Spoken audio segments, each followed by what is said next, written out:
دیکھیے ہر ذی شعور انسان کے لیے سب سے پہلا مسئلہ جو دنیا میں آتا ہے وہ یہ ہے، میں کون ہوں، کہاں سے آیا ہوں، یہ کائنات کیا ہے،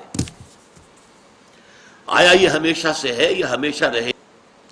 وہ یہ کہ ہر معاشرے میں جس میں آنکھ کھولی اس میں جو کچھ بھی لوگ مان رہے ہیں انہوں نے مان لیا، 100 خداؤں کو مان رہے ہیں، 100 کو مان لیا، چلو گاڑی چلاؤ، کوئی جو بھی ان کے تصورات اور عقائد اختیار کر لیا اور چل پڑے بھیڑ چال۔ لیکن یہ کہ ہمیشہ آپ نے دیکھا کچھ نہ کچھ لوگ دنیا میں ایسے رہے کہ جنہوں نے محض اس وجہ سے کسی شے کو ماننے کے لیے تیار نہیں ہوئے کہ چونکہ لوگ مانتے ہیں، they wanted to know it for themselves، ہم خود تحقیق کریں گے، تفتیش کریں گے، غور و فکر کریں گے۔ اب اس میں سوچئے اگر کسی کا دل ان سوالات کے ان جوابات پر مطمئن ہو جائے جو انبیاء کرام نے دیے، انبیاء کرام نے کیا جواب دیے؟ سب نے دیا ایک ہی جواب، سب کا۔ شریعتیں مختلف ہیں، منہاج مختلف ہے، ان سوالوں کا جواب ایک ہی ہے، یہ کائنات نہ ہمیشہ سے ہے نہ ہمیشہ رہے گی، ایک وقت معین پر اس کی تخلیق ہوئی ہے، ایک اجل مسمى، ایک وقت معین تک کے لیے۔ اس کا ایک خالق ہے اللہ، وہ واحد ہے اپنی ذات میں، صفات میں کوئی شریک نہیں اس کے،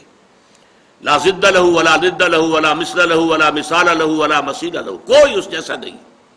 ولم یکن لہ کفوا احد، لم یلد ولم یولد۔ اس نے کائنات پیدا کی، اسی نے انسان کو پیدا کیا، انسان کو اشرف المخلوقات بنایا، فرشتوں کو اس کے سامنے جھکوا دیا، اور پھر انسانوں کی رہنمائی کے لیے ایک تو نیکی اور بدی کا علم الہامی طور پر اس کے اندر رکھ دیا، اور اس کے علاوہ اس نے اپنے نبی بھیجے، کتابیں بھیجی، شریعتیں نازل کی، رسول بھیجے۔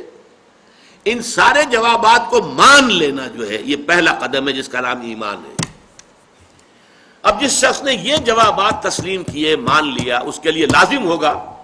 کہ اللہ کے احکام مانے، یہ منطقی نتیجہ ہے۔ لازم ہوگا کہ رسول کے بتائے ہوئے راستے پر چلے، لازم ہوگا کہ اپنے آپ کو اللہ کے غضب سے اور عذاب سے اور جہنم سے بچانے کی فکر کرے، یہ عمل صالح ہے۔ تیسرے درجے میں اب اسی کی دعوت دے، اسی کو لوگوں تک پہنچائے، لوگوں کو اسی راستے کی طرف بلائے۔ اور چوتھے درجے میں یہ کہ اگر اس میں کوئی تکلیف آتی ہے، جیسا کہ آپ کو معلوم ہے تمام انبیاء اور رسول کو تکلیفیں اٹھانی پڑی، کیسی کیسی تکلیفیں جھیلی ہیں ہمارے انبیاء اور رسول نے، اور حضور فرماتے ہیں کہ تمام انبیاء نے جو تکلیفیں برداشت کی ہیں میں نے تنہا وہ ساری برداشت کی۔ آپ کا خون بھی آپ کو معلوم ہے بہا ہے 2 مواقع پر، آپ کو معلوم ہے کہ طائف کی مٹی میں بھی حضور کا خون جذب ہوا، اور پھر دامن احد میں تو خون کا فوارہ چھوٹا ہے آپ کے چہرے سے۔ یہ جو رخسار مبارک کی ہڈی تھی اس کے اندر چونکہ وار تلوار کا جو ہے گھس گیا، اور خود جو آپ نے پہنا ہوا تھا اس کی 2 کڑیاں بھی اس کے اندر گھس گئیں، تو اس میں جو ہے جب ان کو نکالا گیا ہے تو خون کا فوارہ چھوٹا، اتنا خون گیا ہے کہ آپ بے ہوش ہو گئے۔ تو تکلیفیں جھیلو، حق کے لیے، بھلائی کے لیے، عدل کے لیے، انصاف کے لیے، یہ ہے راستہ۔ الا الذین آمنوا وعملوا الصالحات وتواصوا بالحق وتواصوا بالصبر۔